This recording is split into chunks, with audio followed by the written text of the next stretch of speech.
conquête de la souveraineté passe avant tout par l'exploitation des ressources nationales au profit de nos populations.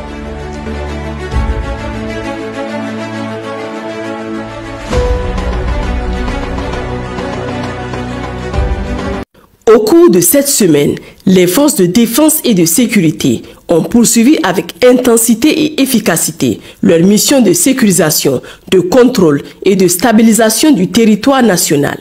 À travers des patrouilles, des opérations offensives ciblées et des reconnaissances aériennes, les FDS ont maintenu une pression constante sur les groupes armés terroristes résiduels, contribuant ainsi à préserver la quiétude des populations et à renforcer la maîtrise du terrain sur l'ensemble des zones d'intérêt stratégique. Sur le théâtre ouest, dans le cadre de l'opération Al-Mahou, le mardi 28 octobre 2025, lors d'une mission de reconnaissance offensive dans le secteur de Chimbar-Kawan, les éléments d'intervention ont neutralisé 3 terroristes revêtus de tenues militaires. L'exploitation du terrain a permis la saisie d'un porte-chargeur contenant 4 chargeurs garnis de type AK-47. La veille, le lundi 27 octobre 2025, le poste militaire avancé de reconnaissance d'Inates a conduit une opération de recherche dans le secteur de Kalachi. Cette action a permis la neutralisation de 2 terroristes et la récupération d'un poste radio portatif servant aux communications ennemies. Le même jour, en soirée, à la suite d'une alerte d'incursion terroriste signalée dans les abords de Sakwara, une section d'intervention rapide a été immédiatement déployée. Après un accrochage bref mais intense, l'ennemi fortement éprouvé a été contraint au repli.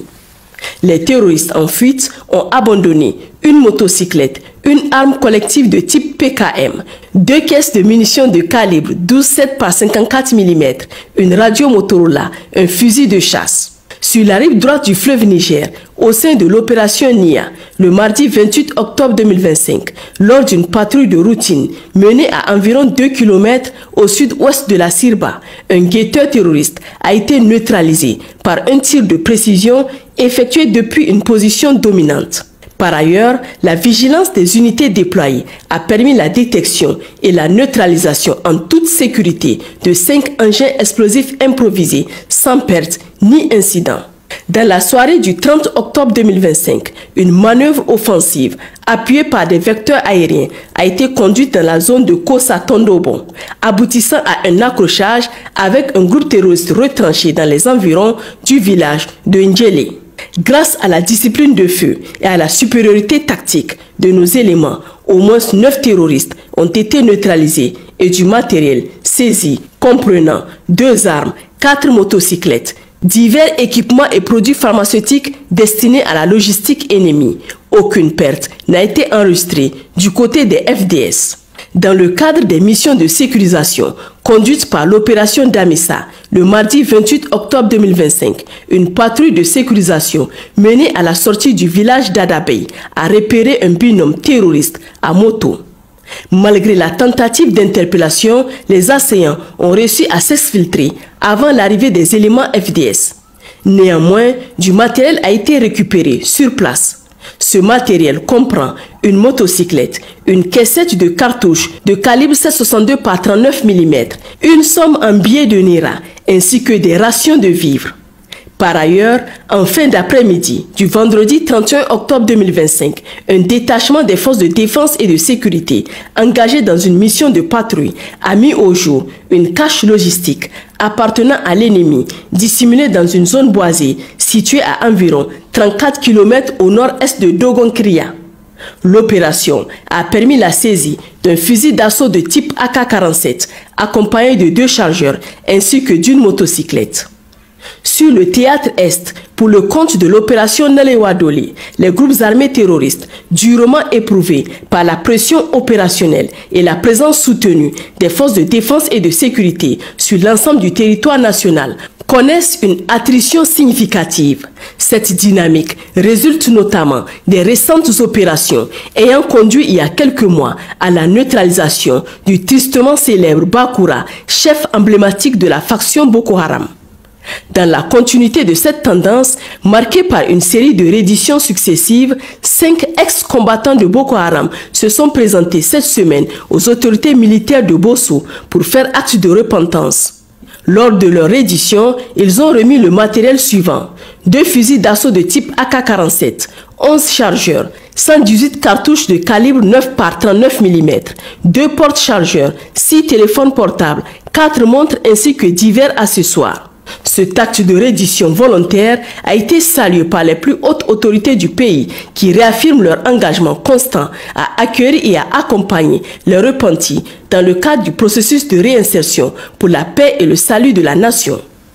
Au nord du Niger, dans le cadre de l'opération Garkwa, le dimanche 26 octobre 2025, une unité de patrouille opérant dans la périphérie d'Arlit a procédé à l'interpellation d'un individu activement recherché pour des faits graves.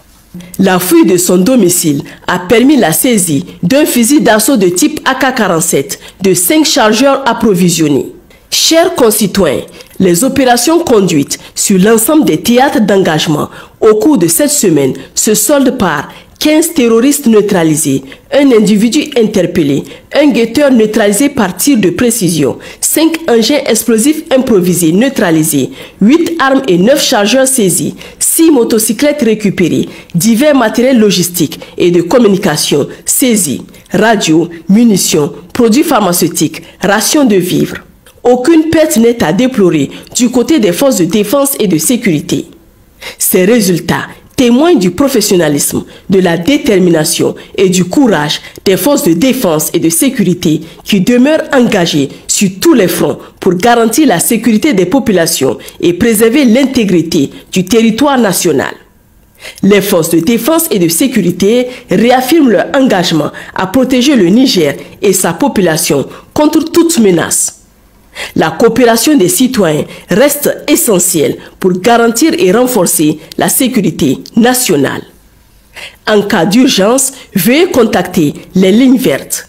Pour les forces armées nigériennes, le 40-40. Pour la gendarmerie nationale, le 40-00. Pour la garde nationale du Niger, le 280. Pour la police nationale, le 83-83. Que vivent les forces de défense et de sécurité, que vive la République du Niger et que vive le vaillant peuple nigérien, debout, solidaire et indéfectiblement lié à ses forces de défense et de sécurité. La conquête de la souveraineté passe avant tout par l'exploitation des ressources nationales au profit de nos populations.